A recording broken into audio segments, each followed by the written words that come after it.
Hello and welcome to the Sustainable Business Network. My name is Wendy Buckley and I'm chairperson for the Sustainable Business Network in North Hampshire.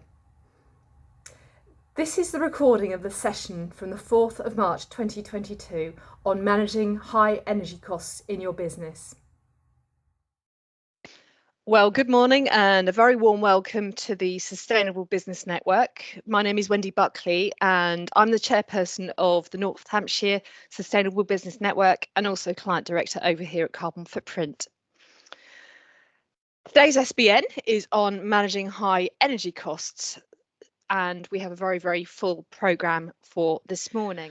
On the agenda this morning, as usual, I will take you through a brief overview of things that have been happening in the legal and the marketplace, and then delighted to have on board John Palmer and John Dawson from the Energy Intelligence Centre to take us through everything that's been happening within the energy market and ways that we can go about protecting ourselves and making the most of what's there. Then delighted to welcome back Sharon Ball from Portals Paper, who will present both a case study and some ideas and inspiration for you in your business to manage energy costs. And finally, delighted to have low carbon access in the Southeast. We have Alison Marsh and James Trainer, who will tell us about access to low carbon technology funding in the Southeast. We'll start then with the legislation and market trends. And on the screen here, we've got a little QR code. So I'll ask you please to raise your phones and to scan that in. And we're asking the question this morning, what are you doing already within your business to help protect against high energy costs? It's only right to say this morning that the events over the last week happening in Ukraine have overshadowed and do overshadow a lot of what we're going to hear this morning. And the news that I'm going to present following this slide is very small compared with the situation that our friends and family in Ukraine are affected by right now. Technology. Since we last met, a lot has happened in technology, and focusing just here on a few things. Hydrogen technology is improving, and you can see there on the screen some new stuff, even with the A380, which you'll remember is this amazingly big double-decker, I'm not allowed to say jumbo jet, but double-decker plane. Now Airbus is considering using that upper deck for a hydrogen store to use this as a zero carbon in-flight plane. So that's something very interesting, alongside some novel new ways to make hydrogen too. So that's good. I know we're going to be hearing a lot from both EIC and from Portals about energy pricing. Safe to say that you would have realised at the petrol pump the costs going up and affecting things there. A couple of other things to be said. Extreme weather continues to be seen right across the globe. Tragic situations like we see there on the bottom right, and that will continue. And that's borne out in some of the things and forecasts from the IPCC's report. Come to that in a moment. The other nice graphs we've got there, bottom left, are some shots of the current energy mix that we can see. You can go online and actually see what's on the grid at the moment. So follow that link a little bit later, and it might be interesting to keep going into that to see what happens over the next few days and weeks to the energy mix within our country. So just a few bits of news there. We move on. The government's net zero commitment, how are they doing? Well, last time you remembered that the Committee on Climate Change, the CCC, actually welcomes the government's strategy, which, you know, by their reputation, they're not really used to backing things quite in that way or being as enthusiastic. As things are settling in, the Public Accounts Committee is not so sure how this is all going to pan out, just in terms of how it's going to be delivered. So there is some money there, but seems to be lacking the programs there or any particular detail of how we actually get there. So yes, we've talked about hydrogen, we're talking about carbon capture, etc. But how is this actually going to happen? We haven't got time to go through it here this morning, but the link is there to follow up as homework later today. We move on quickly then to the IPCC report that emerged this week, and there are some headlines from that. Again, if you follow this hyperlink, there's a little bit of homework, you can read more. Generally, this was met as being sounding the alarms again for climate change. We do need to take action. Projections of Europe crop yields being affected. Here we see coastal flooding increasing and affecting 1 billion people. And even though Africa contributes very little by way of greenhouse gases, being disproportionately affected by it. Wildfires, we already talked about the effect of extreme weather there, so that is just going to happen more and more. Other things happening within Australasia, real worries of species extinction as well. Glacial erosion there affecting communities within those areas of the world. It's interesting that apparently the legacy of Trump lives on in terms of there being still some misinformation and maybe politicization of climate change within North America, and that's a little bit worrying. However, on the plus side, built environment or green built environment is very much a good thing and backed and seen as something that can really contribute. And finally, the final point on here was about the mention of mental health, and the trauma caused by climate change has been mentioned for the first time within an IPCC report. So that's a quick run through there.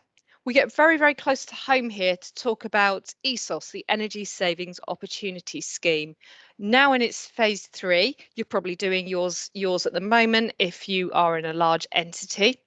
The bits I want to pick up on here are the fact that there still is a consultation that was out there, or rather is closed, but we haven't seen the final results for that.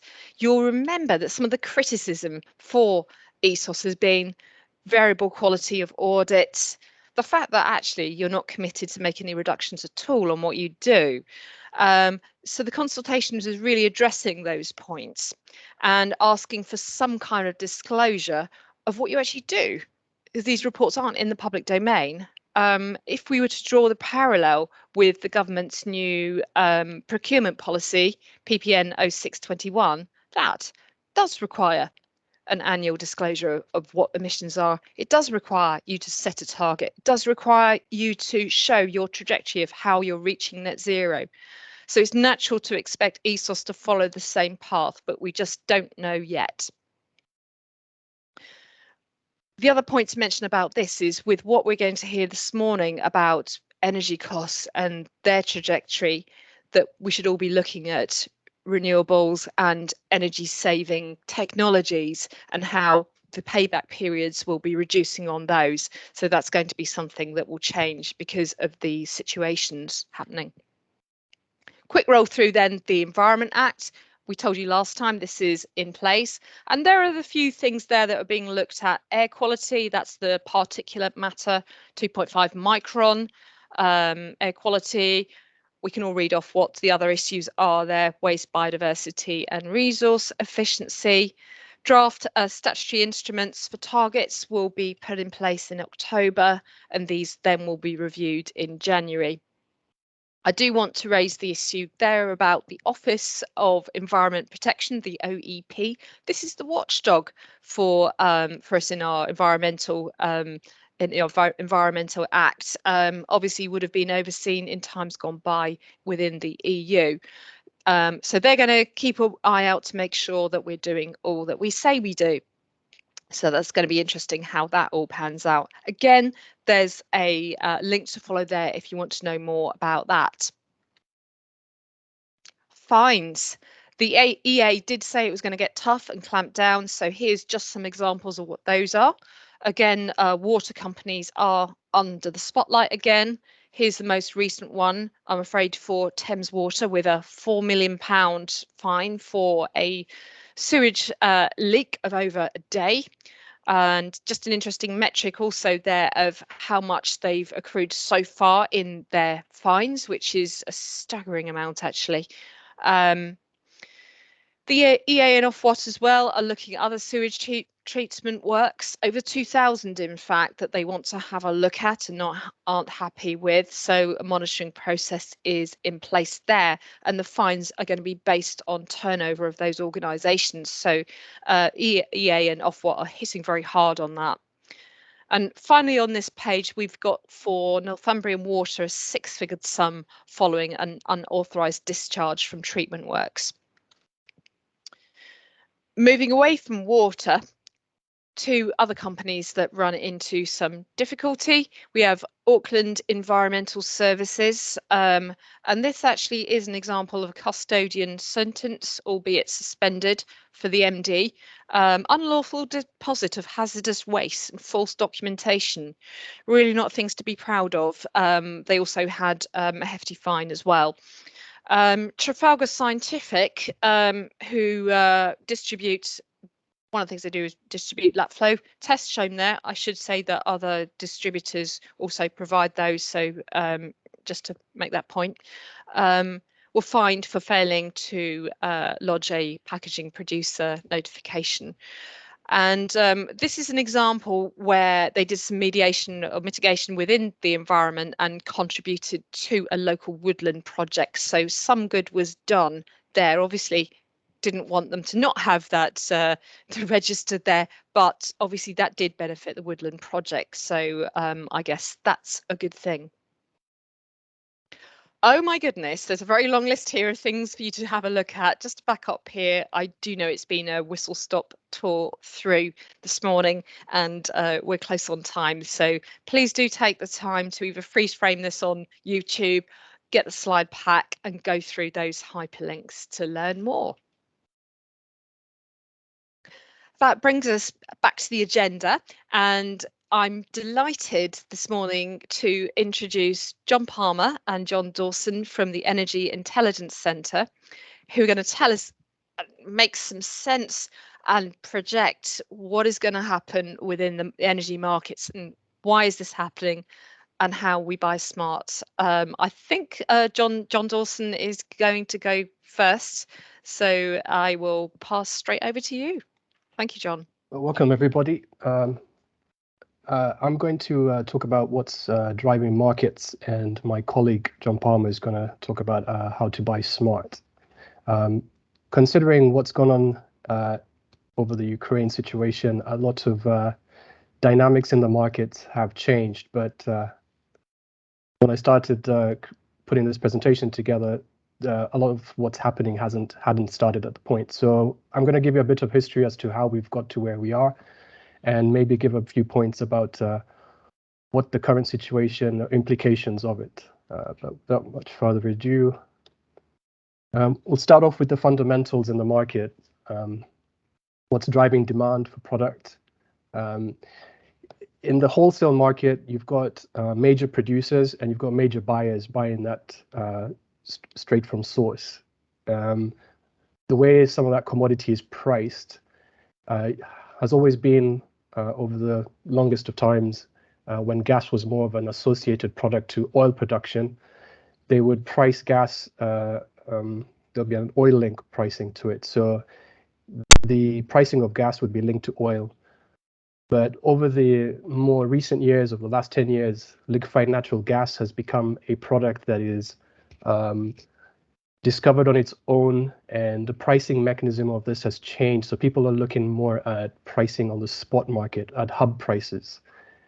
So there's a disconnect between long-term oil link pricing and hub pricing. So a lot of these major buyers went to spot pricing.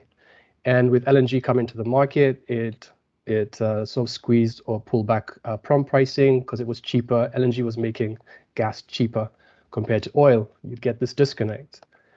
So a lot of people change their contracts in that form. So that's one thing to think about that changed over the longer term. And then more recently, we have the COVID shutdowns that caused a massive change in demand, where demand shrunk quite significantly and supply was unable to flex in the same manner. And I think a lot of people held off making purchases because the expectation obviously was, I think at the time, demand was going to stay low. There's uncertainty, certainly from certain sectors. be it on the services side, restaurants, etc., hotels. You don't know what your demand outlook is going to be beyond shutdown.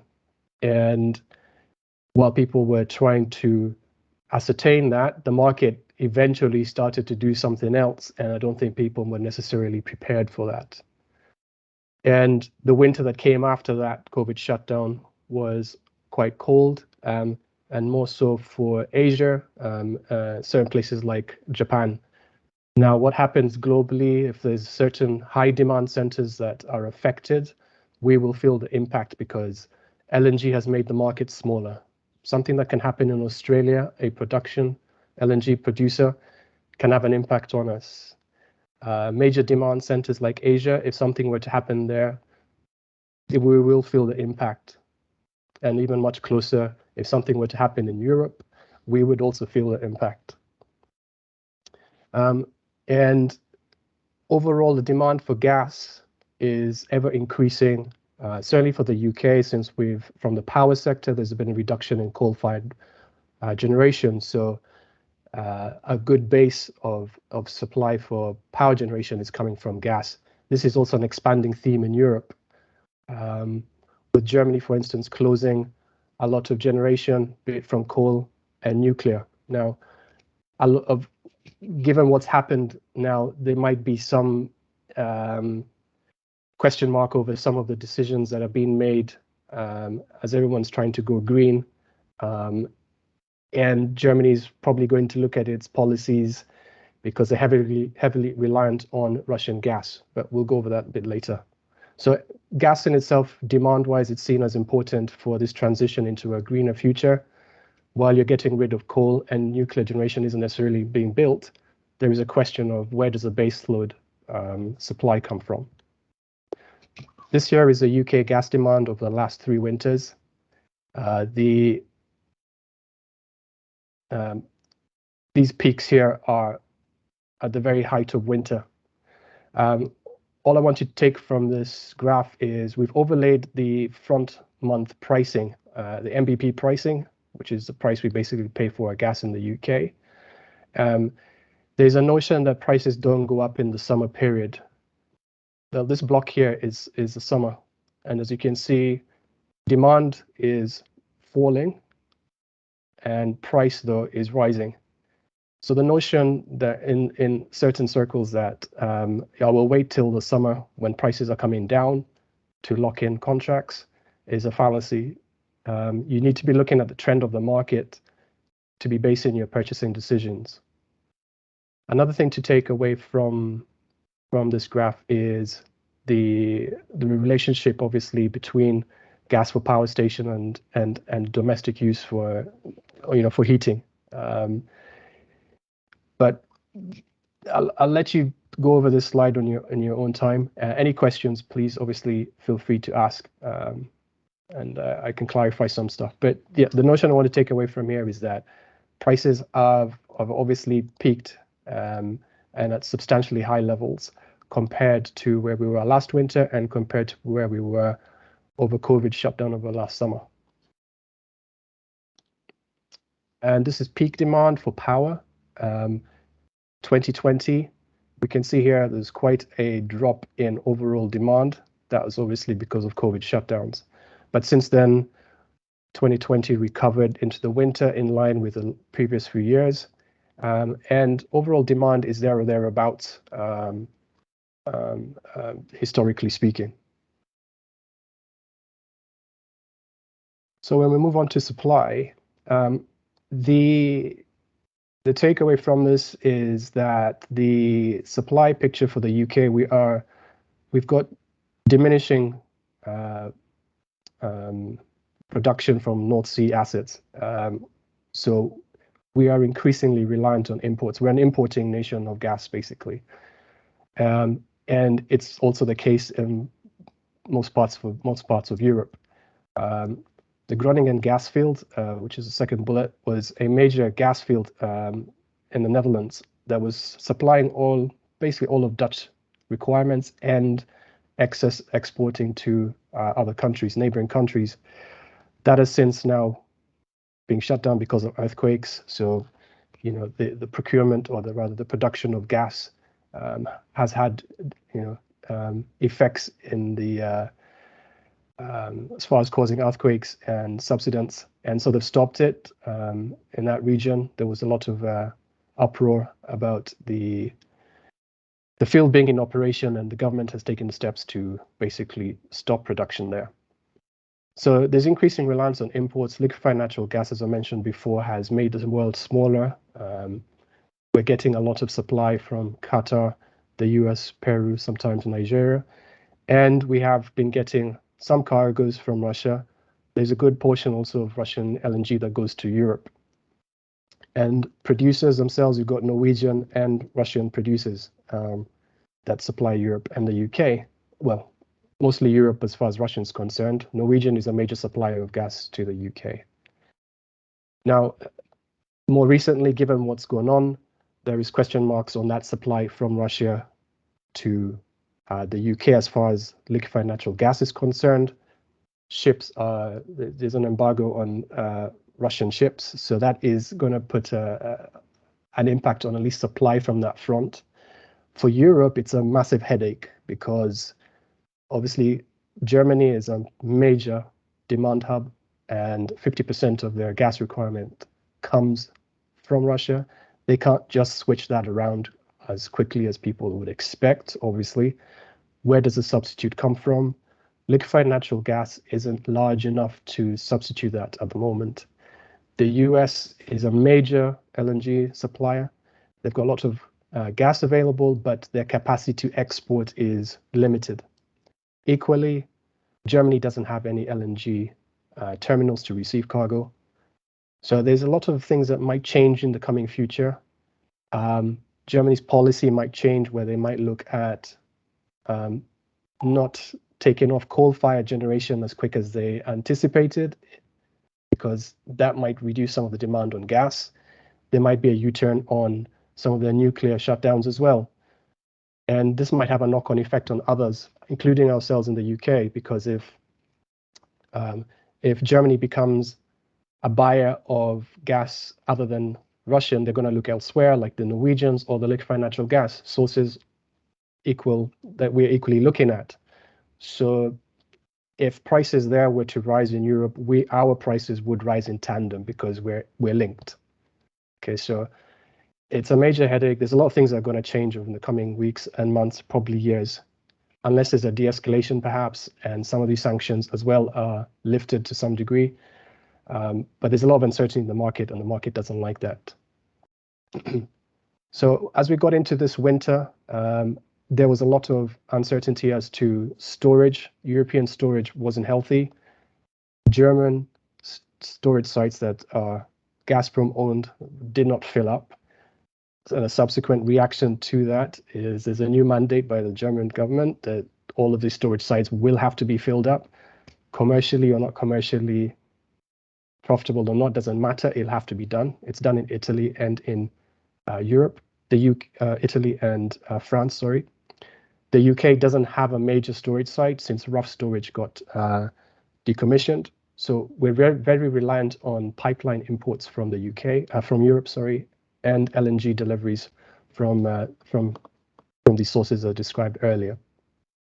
When we were in the last summer, heading into this winter, LNG supply to the UK was very weak.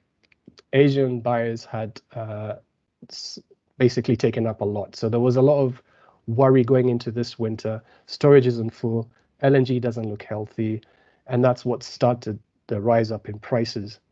Later on, Nord Stream 2 became an issue. Was it going to be commissioned? Is there going to be more supply coming from Russia? Now, obviously, that has been quashed given what's happened. So again, uncertainty as to supply, whether there's going to be any extra supply. So that's out of the picture now. So this graph basically presents what I've just said. The takeaway here is the North Sea supply. As I mentioned, that is, obviously in a downward trajectory. So we're very reliant on Norwegian supply, which is the dark blue coming from Langland, and LNG supply. As you can see, last winter was much colder. So we need a lot more supply compared to this particular winter. Q1 has been extremely mild. Certainly February was one of the mildest, I think, on record. With lots of wind generation. So that has helped alleviate some of the lack of gas in store picture. This was what European storage looked like when we were heading into October. The levels at the start of winter were much lower than the average and much lower than the year before. And this is what the market was concerned about. And that's why we had a massive rise in prices prior to October. And much colder periods within caused massive quicker withdrawal from storage sites. And a milder February has at least slowed this down. And we're back around the averages. Now, it depends on what March has to offer and maybe what spring, the start of spring, has to offer. But the storage situation was a concern for the market going into this winter. When we look at power generation, again, the overlay here is the front month pricing. As you can see, we got up to 550 plus pounds per megawatt hour at one stage. This was, I think, December pricing in for January. And here it's more of, demand was quite weak. The summer of COVID shutdowns, and demand last summer is a lot higher. And the wind generation in Q3 2021 was one of the lowest on record. But you can also see that wind generation is quite high over the winter period. So there is obviously a seasonality in that respect as far as wind speeds and how much wind we get compared to one season to another. With that, we'll go to market prices. This week we've peaked to a new high for the summer 22, winter 22 contract. So if you're an April 22 start for a year, your average is way up here. The disconnect to the 2023s shows that the market is very concerned about supply coming in for this coming year, April start. So the market is unsure about supply, uncertain about security of supply, etc. And it's only maybe a de-escalation of what's going on. The irony here is that, for instance, the gas that's coming through Ukraine is still arriving at its destinations in Europe. So there hasn't been any disruption to supply. But the market's concerned that there might not be enough for the summer to go into storage, and therefore there won't be enough for next winter. So the market's already trying to look ahead. But the damage was pretty much done as soon as we sort of pushed higher out of the summer, start of October 21, and the beginning, and when we got into the latter part of last winter. And it's the same picture for the power, where things have just basically broken out to a new high. And again, we've also got the disconnect between 2022s and 2023s because the market's more concerned about delivery of energy in this coming year, April start. I've had to rush through that, and any questions, please feel free to ask, and I can expand on more points. And with that, I will pass on to my colleague, John Palmer. Thanks, John. I'll just share my screen. Okay. So yeah, I'll just talk about how to buy your energy as smartly as possible. So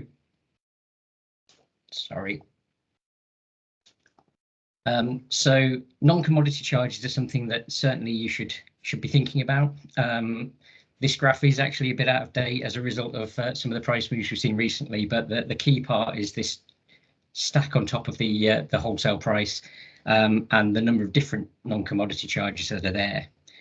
One of the key things is that some of these non-commodity charges are based on when you use your energy as opposed to how much energy you use. So effectively, if you're using energy during peak periods, transmission network user system is a cost that you'll pay more on, at least for the next winter. And some of the distribution user system charges are also related to when you use your energy. So if you've got some flexibility in your demand, then that's an opportunity for you to save some money. Before you look at procurement options, I think really the key is, can you reduce your energy consumption? Your cheapest kilowatt hour is the one you don't use. So if you can reduce consumption, that's great. The next step is looking at on-site generation, because that gives you a level of security of supply and also means that you avoid those non-commodity costs. If you're generating on site, you effectively, your cost is the cost of actually installing and maintaining your on-site generation. Something else worth considering is, are you being invoiced correctly? It's amazing the number of errors that you find on electricity and gas invoices. So if you're being invoiced correctly, then obviously that's great. But if you're not, there can be some high charges that you're effectively paying without realizing it. So yeah, make sure you're checking your energy bills carefully. These are the options that are going to provide you with the biggest savings.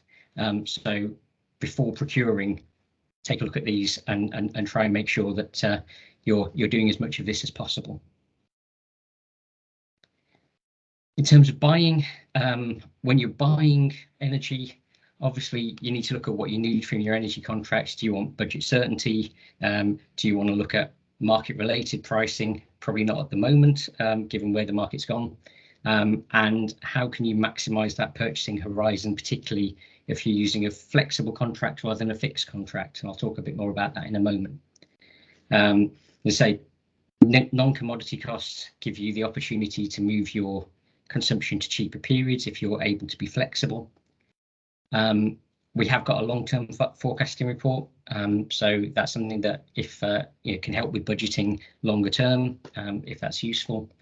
The other thing to think about is asset optimization schemes. There are a number of suppliers and third parties that will help with asset optimization to make sure that if you can be flexible in your demand, or you have some generation that can be flexible, then you can get into schemes that will pay you to generate or to reduce your consumption at certain times, and even increase your consumption at certain times.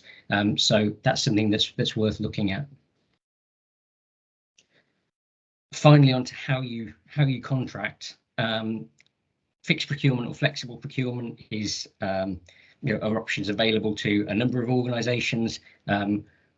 Smaller organisations might have to just look at fixed options, but the key really is about when do you start buying on a fixed contract, and how do you trade your energy on a flexible contract. With a fixed contract, it certainly in the current market, it can be very easy to panic. If you've got a renewal coming up imminently, you've got no choice. But in a market like this, there is always the consideration of, do I wait to start purchasing? Obviously, you might get lucky sometimes, and you might take advice on when to put your fixed contracts in place, and certainly that's something that can help. But I would say take as much advice as you can and look at the markets, as John said previously, before putting your fixed contract in place. And if you've got a flexible contract, rather than having a single buying decision, whenever that might be, a flexible contract gives the opportunity to make multiple buying decisions, potentially even fixing at certain points and then selling back when there are opportunities to improve the position. With that, I will hand back to Wendy, and thank you all very much for listening to us. If there's anything that we can help with, then obviously please feel free to contact us. Well, thank you there to John and John for that fascinating presentation there. I think that there have been a couple of comments. I don't know if you've seen them there on the chat function at all. If you could open those up. I think there's a couple of comments and a couple of questions. I think I'll just pick up on one from Alison W. there, asking about the triad charges and changes from in April 2023. I think I'll pick up on that one if you could, please. Yes, certainly. So the triad charges are changing from April 23. So obviously there is another winter of triads to come. So that's an opportunity short term to still benefit from that. But yeah, there is a move away from the demand-based triad charge that we're currently seeing. With Duos, again, the new change. Well, some of the new changes for Duos come into effect from April this year. but there's still red, amber, green charging. It's just less extreme. In the past, we've seen very large charges for red periods, and the differential between red, amber, and green charges has reduced quite considerably.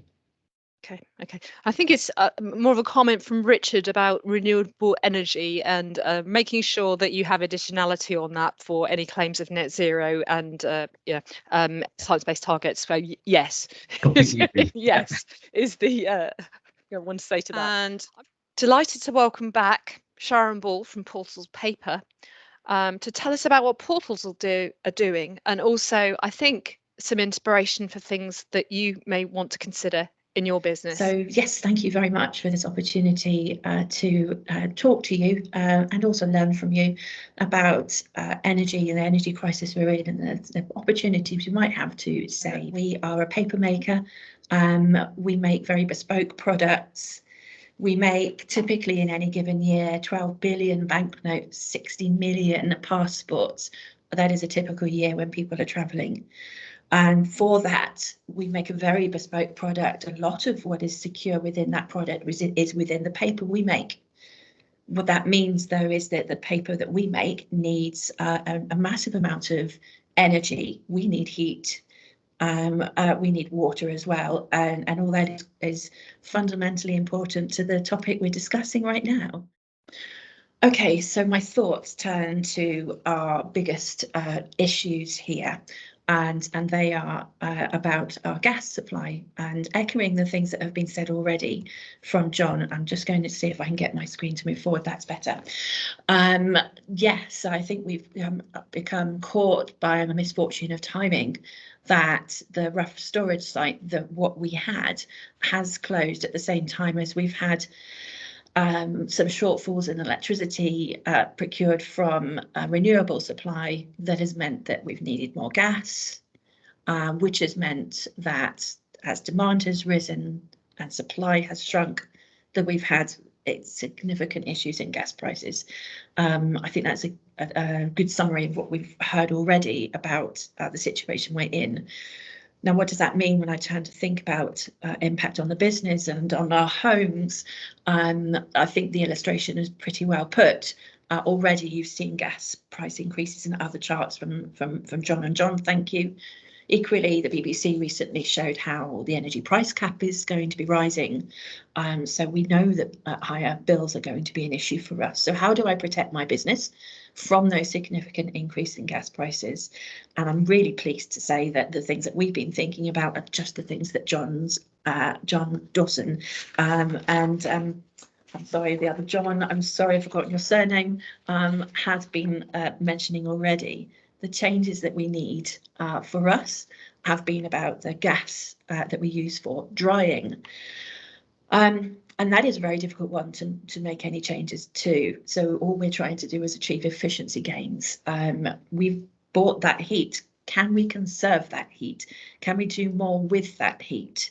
Can we reduce the amount of heat that's required? So we reduce heat losses, for example, at all points that we have been working at here.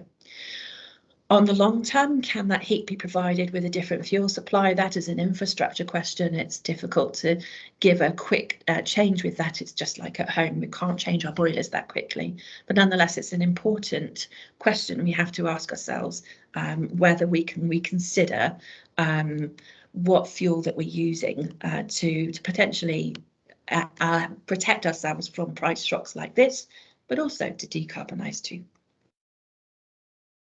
So my thoughts then turn back to electricity supply, and coupled with I Am Kate, the website that Wendy's provided already, we have a couple of other websites that are quite interesting. And this infographic I'm showing at the moment is from Bayes, and it's dated back to 2020, but I'm interested here in what Britain's supplies come from.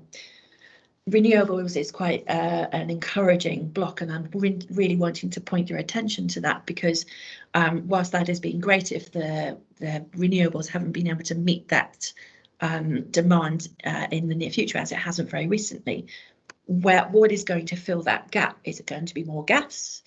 Could it be that the standby coal-fired power stations that we have within the country and within Europe are actually refired.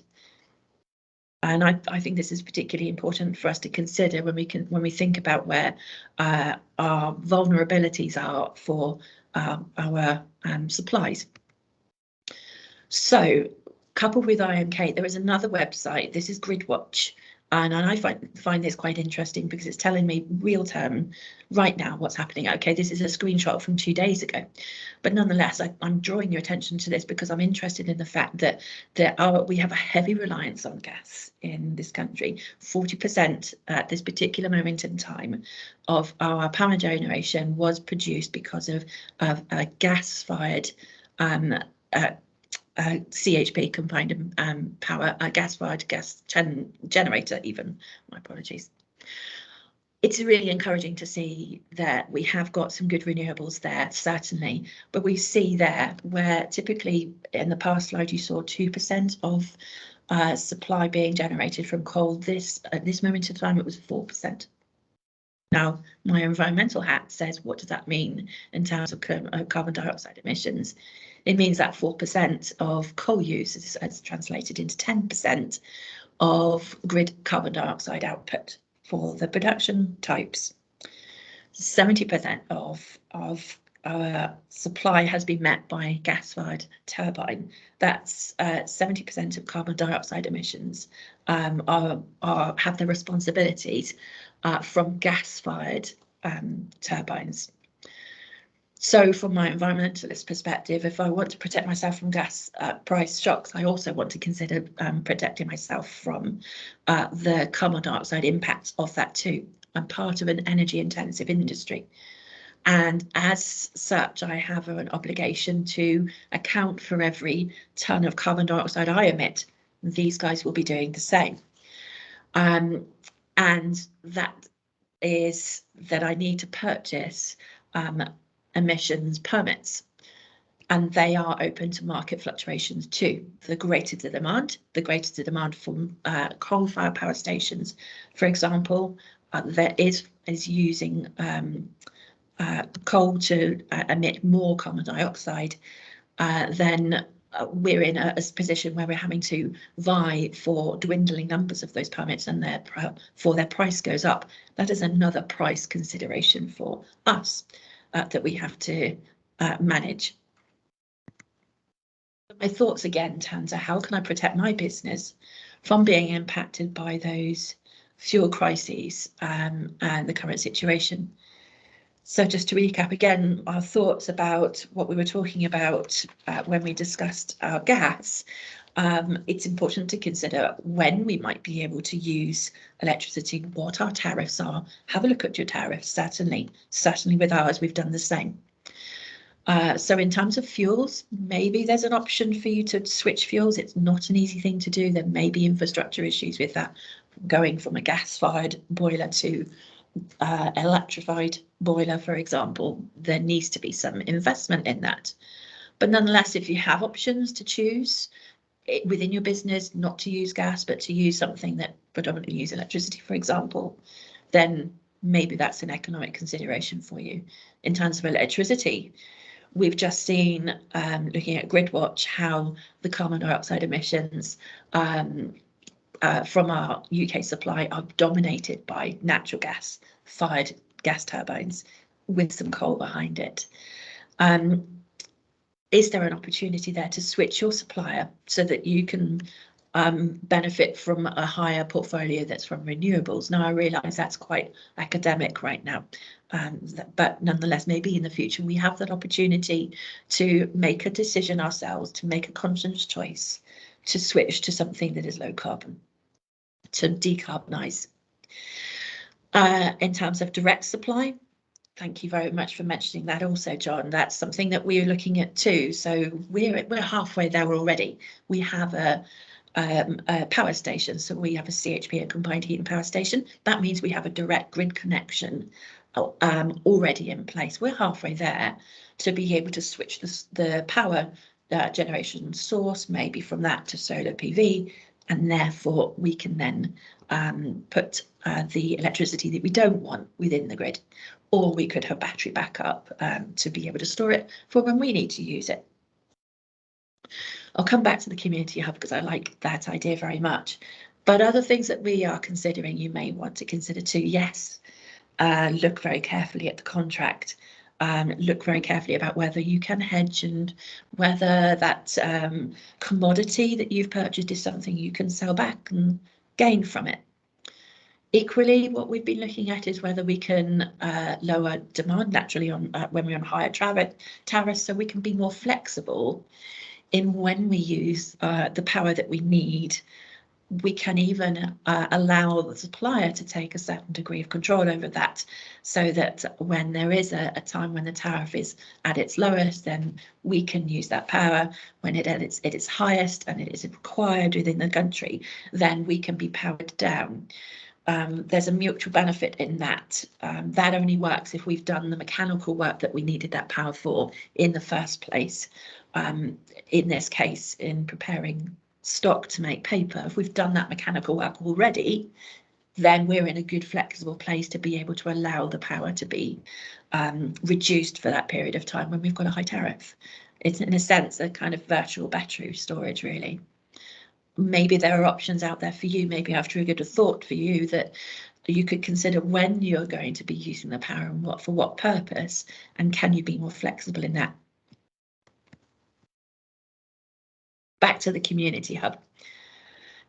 Is there a community hub open to you? I'm looking here at a quick screenshot from Overton's Energy community hub here in Overton, Hampshire. And what I like about this is that there's a lovely decarbonisation circular solution here, which is that investors provide that investment into, for example, solar PV in this case, and once constructed, then there is an incentive in that the roof owner's getting green electricity, getting electricity at lower cost.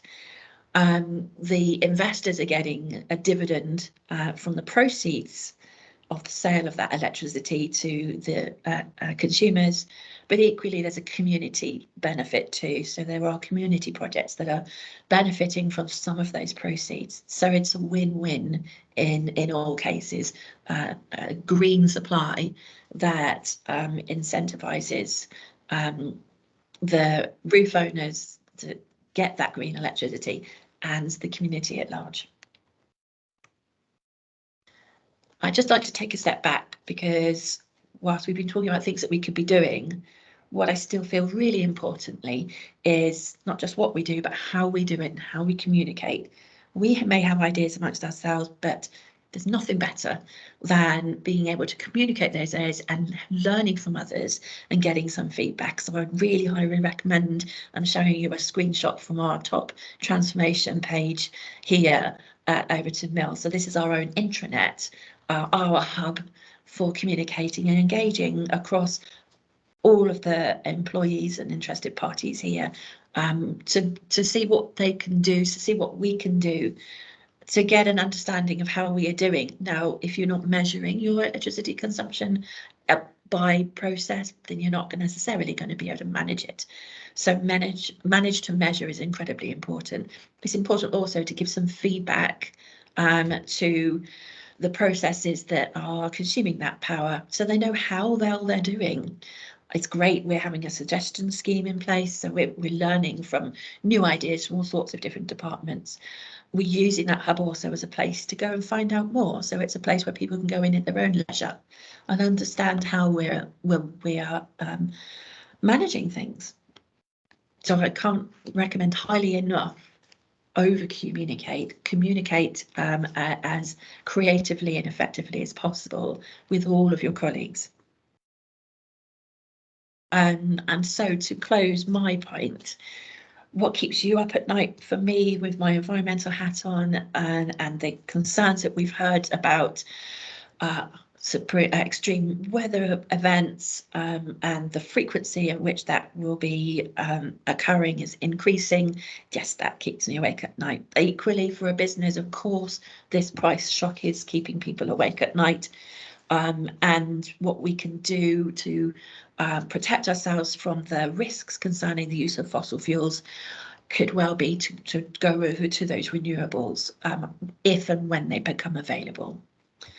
But having said that, I hope sincerely that I'm not keeping you awake at night with thinking about the downside of the situation. Please think about the positives. There are so many good things that we can do to decarbonise our power supply locally with efficiency gains, and with thinking creatively about our fuel contracts. That I hope that you've picked something up from this and that you don't lose sleep. And here I end. Thank you very much for listening to me. I'm Sharon Ball from Portals and from the Sustainable Business Network. Thank you so much, Sharon, for that fascinating presentation of both what you're doing and some really nice ideas that we can all be thinking about in our own businesses. There's been quite a few sort of questions/comments actually through here, just picking up a little bit of a thread there on renewables and the situation there. And maybe I alluded also in mine to obviously how the energy price now looks up against a potential investment in solar or energy efficiency there. And just the sense of, have we still got that upfront cost putting people off with, of course, the cost of living rising there. So I think it's balancing the investment up against obviously the rate of return, and how you know, perhaps how your business or what you feel other businesses feel about that now. Yes, sure.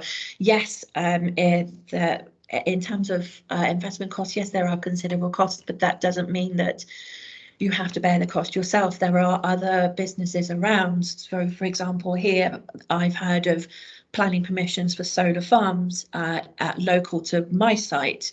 That means that business is taking on that cost and that concern. What I'm interested in is seeing if I can get a benefit from that solar farm. And my plus point about that is that I'm in a good position that some people don't have, in that I have a direct connection into the grid. So I'm in a good position to be able to make use of a very large solar power supply there. That is, and I appreciate, isn't open to all. Do I think the price at which solar electricity can be bought versus the price that we're getting from conventional supply, I think they are coming up to a par. And I think certainly whilst we get to a point where we're not hedged for electricity, we are getting maybe to a point where it is a no-brainer. And it may well be for smaller places, for homes. It already is. I mentioned, I believe already, solar PV, that may well be an obvious solution for some. For large energy consumers like myself, it's getting there. The question is, at what point do we jump? And I think it's going to be a question of when, not if, personally. But yes, the prices are coming up to a par now. Great. What I'm going to do, we still do have a Q&A at the end, so I think we'll save that up a little bit just to give me a chance to say thank you again to Sharon and to share my screen with the results to our polls. This is quite interesting here. We can see some nice high lines there on activities to reduce carbon and reduce energy and carbon. I use those interchangeably here. You know, we're decarbonising the grid, hopefully. But yes, low energy technologies being used, and a number of you there already on fixed contracts to address that. You can still see, though, within that little bar chart there, a good number of people still not sure what to do. So I'm hoping that from today's session that you listen live or go to the YouTube recording that we'll send across later, have a listen through and look at those different options. We'll now move to our next speakers. We've got Alison Marsh and James Trainer from LoCASE, who are going to tell us all about funding for low energy technologies. Good morning, everyone. Thank you, Wendy, and thank you for joining us for this briefing on the Low Carbon Across the South and East programme. I'm Alison Marsh and I work for Kent County Council's Sustainable Business team on the LoCASE project. I'll be taking you through some slides today, and my colleague James Trainer will be joining us to help with the Q&As at the end. So let's go through what we're going to look at in this presentation today. Excuse me. What is LoCASE? LoCASE Who's delivering it? How does it support SMEs? What does it fund? Who's eligible for support? What does it look like? Case studies. How long will it last? And how do I apply? The presentation isn't going to include all the specifics LoCASE aims to deliver, but it is going to show how we can help put your business in touch with some money and take positive steps to become more sustainable to help our planet. And as we're all aware, this is something every single one of us needs to do urgently. So what is LoCASE? It's an EU-funded business support programme that supports the shift towards a low-carbon economy, and there are 3 packages of support connected to this. The first is stimulating demand, which means encouraging the adoption of energy-saving measures that have lower carbon outputs, like improved insulation, air source heat pumps, LED lighting, etc. The second is supporting supply. This is about growing the supply chains of businesses that are offering low carbon goods and services, like solar panel manufacturers and installers, for just one example. And the third package of work is encouraging innovation. This is joining up businesses with our university partners to develop new low carbon products and services. Together, these offer a mixture of financial and non-financial assistance. This includes the Steps to Environmental Management training scheme, which is offered free of charge and is linked to environmental accreditations. Once completed, the certificates can be put on your website to demonstrate your commitment to moving towards net zero carbon. A growing number of clients now look at the sustainability of a business before choosing whether to engage with their services. Our partners also offer a range of programs, and there's some cash on offer for SMEs as well, of course. So where does LoCASE cover? LoCASE consists of a partnership of 14 local authorities and 2 universities in the South and East. Kent County Council is the lead partner for the programme. It's a programme that covers 4 local enterprise partnerships, also known as LEP areas, across the South and East, taking in Essex and Kent, the home counties south of London, then along the southern coast and across the Solent to the Isle of Wight. It's a big chunk of South and East England. This is a programme that began in the South East LEP area with Kent County Council as the lead and is now being extended westwards. In the Enterprise M3 and Solent areas, Kent County Council is the lead partner. Southampton City Council are our business support lead for EM3, and they handle the day-to-day contact with businesses in the Hampshire and Solent areas. And Surrey County Council provide business support to the remainder of the EM3 area. And the University of Portsmouth are our innovation lead for Solent. No doubt you've seen some local authorities that are familiar to you over the last 2 slides. In the Coast to Capital area, Kent County Council remains the lead partner. Surrey County Council are also one of our business support leads for C2C, and the University of Brighton provides business support to the remainder of this area. In the CELEP area, KCC is the lead, and any one of these partners can assist SMEs to access the programme and take steps towards sustainability and net zero carbon. So what are the types of support LoCASE offers?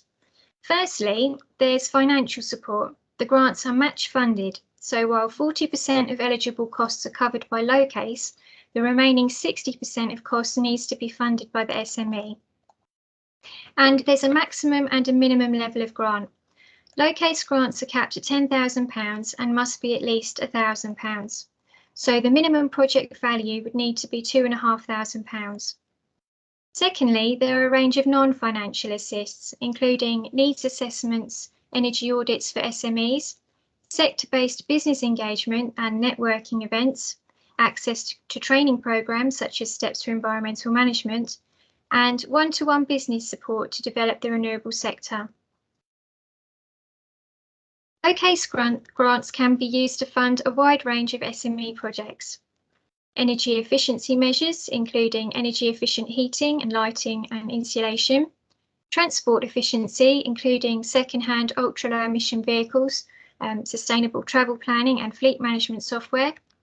And for businesses offering low carbon environmental goods and services, we can help with development costs, including marketing, plant and machinery, retooling and installation of new or replacement machinery, and consultancy costs.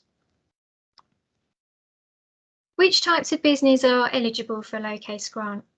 To be eligible for a grant, businesses must meet SME criteria, so employ less than 250 people, annual turnover less than 50 million euros, balance sheet less than 43 million euros.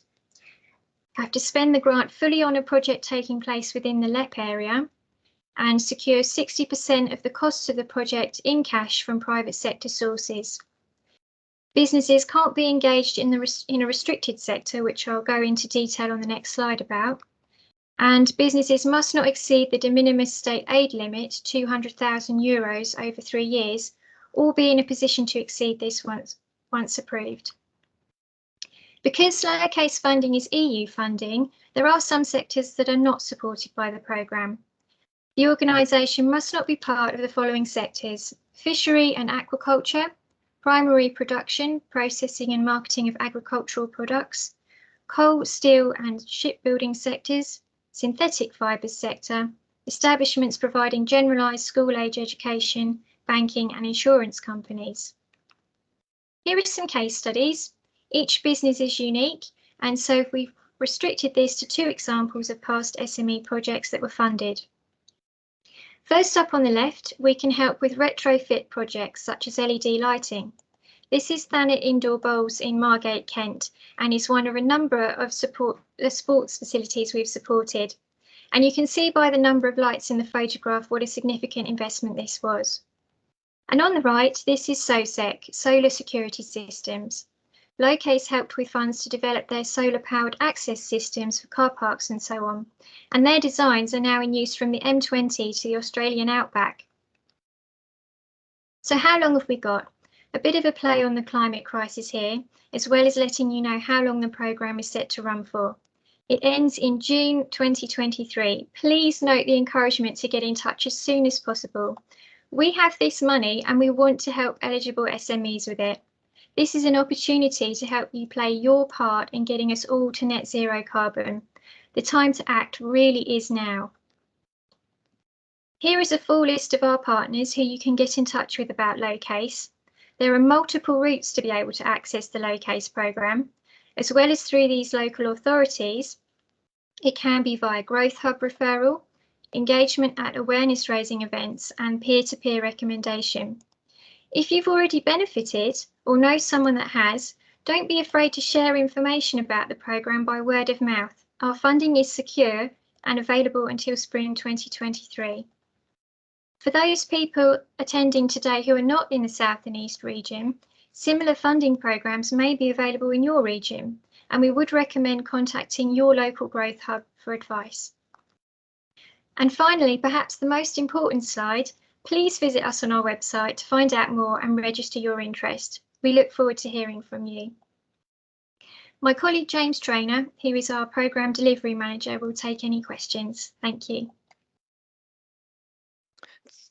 Thank you so much, Alison, for the run through of the programme at LoCASE, and just to see the questions that are there. Actually, there is one actually that was submitted online following our request for questions, and I think it kind of links into what we've been saying about solar power, and really in certain words here is, should I max out on my solar power and how much funding can I get for that? I think it probably was in the slides there, but maybe quickly there.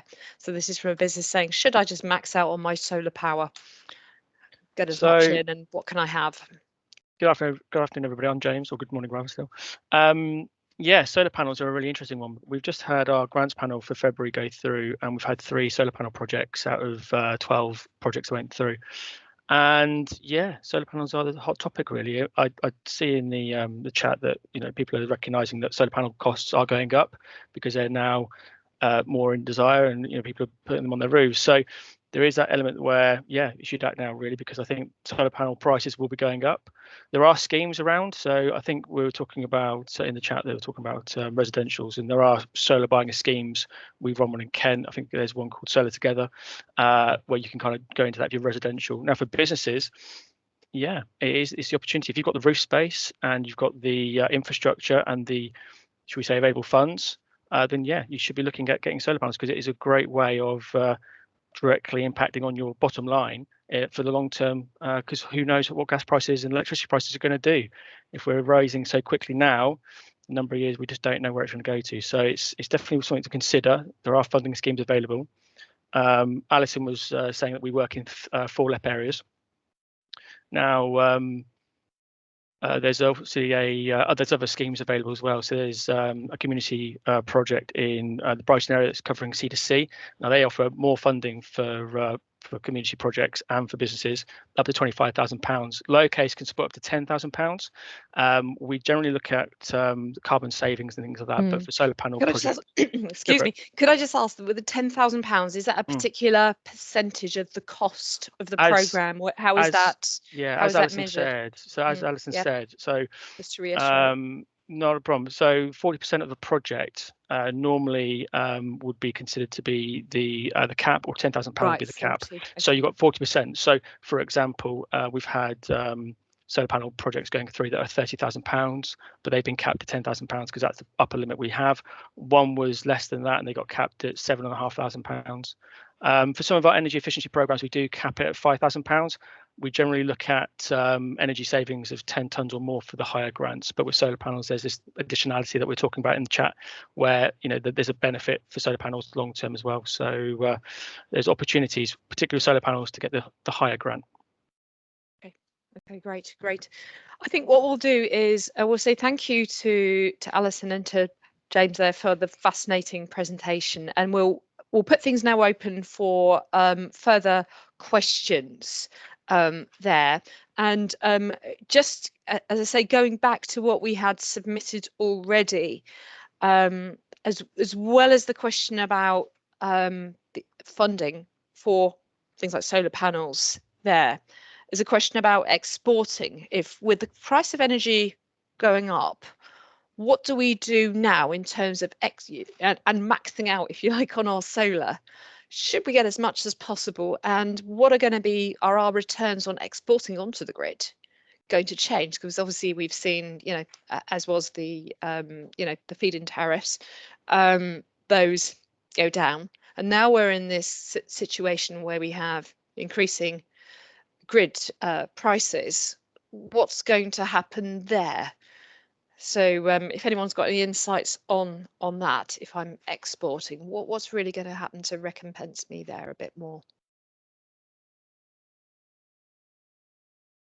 Well, firstly, I would say on the point of exporting, the prices have been obviously lower. There's been less of no more, so we say, help in terms of initial payments. But yes, long term, we just don't know. I mean, the prices presumably will go up in terms of exporting, because there's going to be demand. And as Sharon said earlier about the exporting, solar panels going to be required, and it's mentioned again earlier in the chat, if we want to have green hydrogen and not just grey hydrogen, we are going to need a larger solar capacity. So we are going to need to have this blend, but who knows what the prices could be like.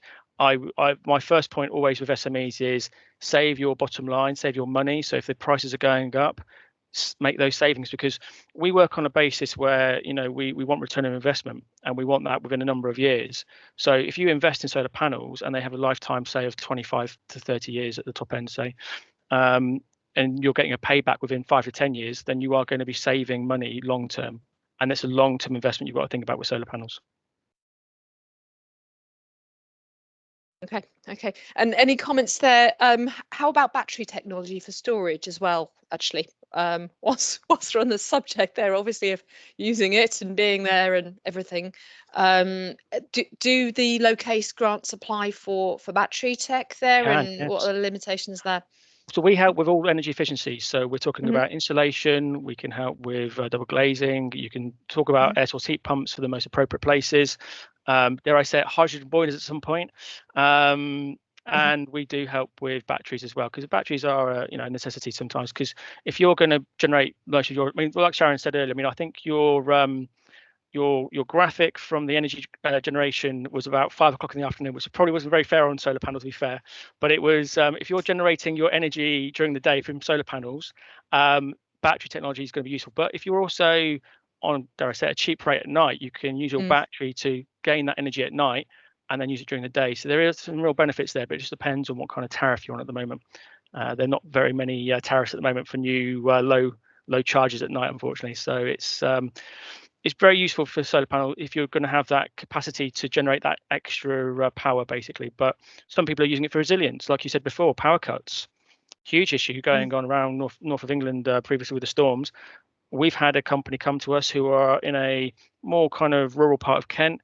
They're on a limited kind of network and they've been having problems with power cuts. And they've said to us, if we could get a battery, we could be covered for our business. That'd be fantastic. We can still work, but solar panels would be the extra additional answer to that. So, you know, people have got to think about long term. What's your power supply like for your business to actually be able to continue running? You know, it's going to be a problem for some people, and we can definitely help with that.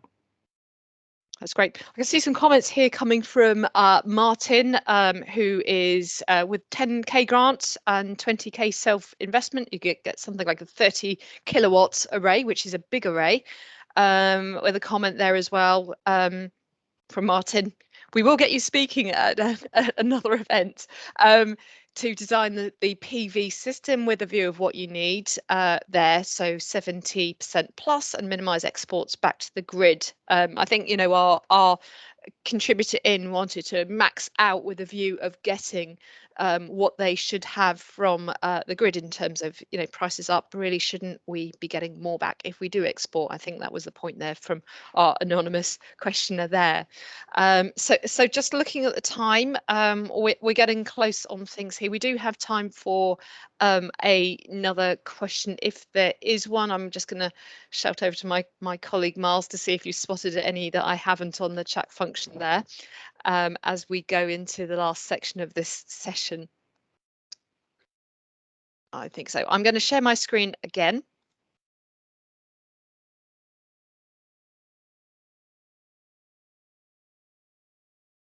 And move on to now do a shameless plug for our next Sustainable Business Network event, which is going to be on Thursday the 17th, and we are tackling carbon and specifically supply chain carbon footprinting, which puts the fear in the hearts of many. And I'm really pleased to say my colleague Miles Howard, who's sitting right by me here and monitoring chat, is going to be one of the presenters at that session. So that's well worth logging into. Again, there you can jump onto that QR code or follow the hyperlink there, and that will take you to the agenda for that session and the sign up form. As ever, it's free to attend, so go on, sign up. To close then, what I do need to do is to thank our excellent speakers today for their presentations. Loads to take away from all of that, and obviously this is an evolving story. So please do check out all the links there that will give you the latest information about what's happening within the energy markets. These sessions only take place as well because of the support from the 3 councils listed underneath: Basingstoke-and-Deane, Hart and Rushmore Borough Council. So thank you so much to the councils as well. We hope you found this session useful, and please do check out the rest of our video library that's online, and the links to that will be posted below for you to easily access. If you'd like to get in contact, let us know what you thought about today's session. Also let us know the topics you'd like us to cover in the future, and perhaps you'd even like to make a presentation at one yourself. Either way, we'd love to hear from you.